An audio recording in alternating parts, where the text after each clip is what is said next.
For centuries, the imperial court of Japan was a place of power, beauty, and intrigue. Behind the serene beauty of cherry blossoms and the grandeur of Kyoto's palaces lay a world of secrets, suffering, and sacrifice. At the heart of this world were the concubines, women whose lives were shaped by rigid traditions, political alliances, and the demands of the emperor. Welcome to History Unearthed, where we uncover the untold stories of the past. Today, we embark on an epic journey into the lives of Japanese concubines, women who lived in the shadows of the imperial court, their fates tied to the whims of emperors and the ruthless politics of the palace. If you're ready to uncover the truths of history, hit that subscribe button and let's begin.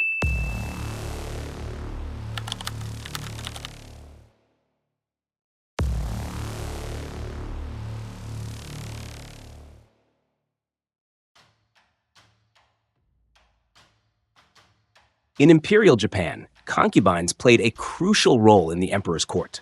They were more than just companions. They were symbols of power, tools for political alliances, and bearers of heirs. The emperor's harem, known as the Ōoku, was a highly structured institution where women were ranked based on their status and favor with the emperor. At the top was the empress, the emperor's principal wife and the most powerful woman in the palace. Below her were the high-ranking concubines, followed by lower-ranking attendants. Each woman's position determined her privileges, from the size of her living quarters to the number of servants she could command. But life in the Ōoku was not just about luxury and privilege. For most concubines, it was a life of strict discipline, isolation, and unrelenting pressure. Their primary duty was to produce heirs, ensuring the continuity of the imperial line. Those who succeeded could gain influence and security, while those who failed often faced disgrace or dismissal.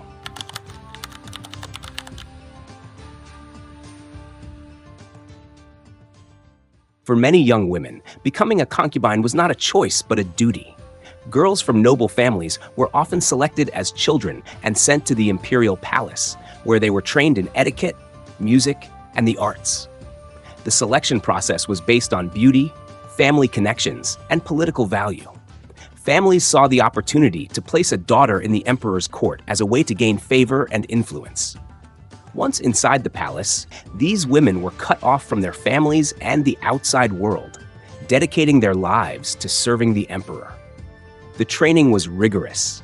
Young concubines were taught how to conduct themselves in the presence of the emperor, how to dress, and how to perform traditional arts like calligraphy, poetry, and dance. They were expected to be flawless in every way, from their appearance to their behavior.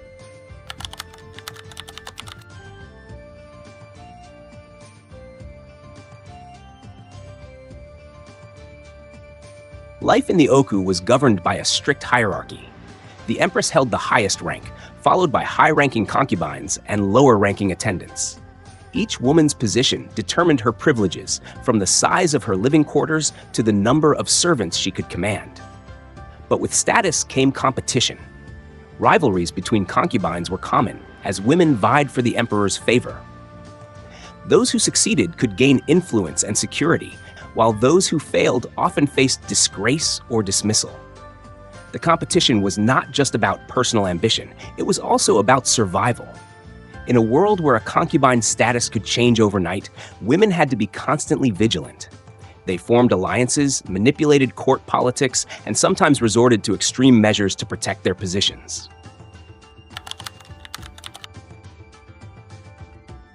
The primary duty of a concubine was to produce an heir for the emperor. Those who bore sons were celebrated and rewarded, while those who failed often faced pressure and scrutiny. Concubines were subjected to strict diets, rituals, and even superstitions to increase their chances of pregnancy. Some were forced to undergo painful and humiliating treatments in the hope of bearing a child. For those who succeeded, the rewards were great, but so were the risks. The birth of a son could elevate a concubine's status, but it also made her a target for rivals who sought to eliminate her and her child.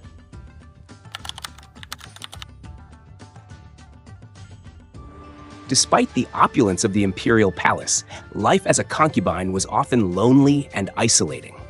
Many women spent their days in seclusion, cut off from the outside world and forbidden from forming close relationships.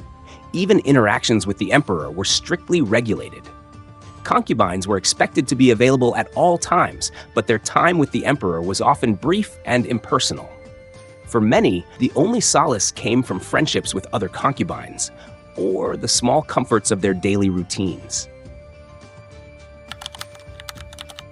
The Ōoku was not just a place of beauty and tradition, it was also a hotbed of political intrigue.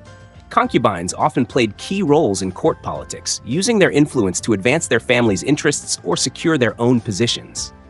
Some concubines became powerful figures in their own right, shaping the course of imperial history.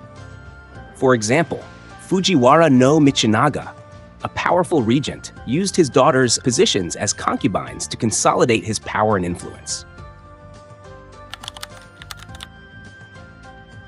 For concubines, the death of the emperor marked the end of an era.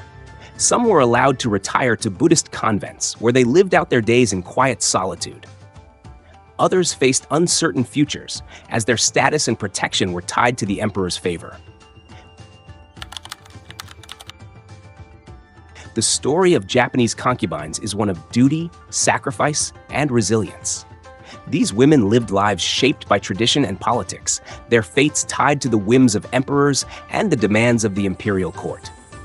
If you found this exploration of history fascinating, don't forget to like, subscribe, and hit the notification bell for more deep dives into the past. What other hidden stories of history would you like us to uncover?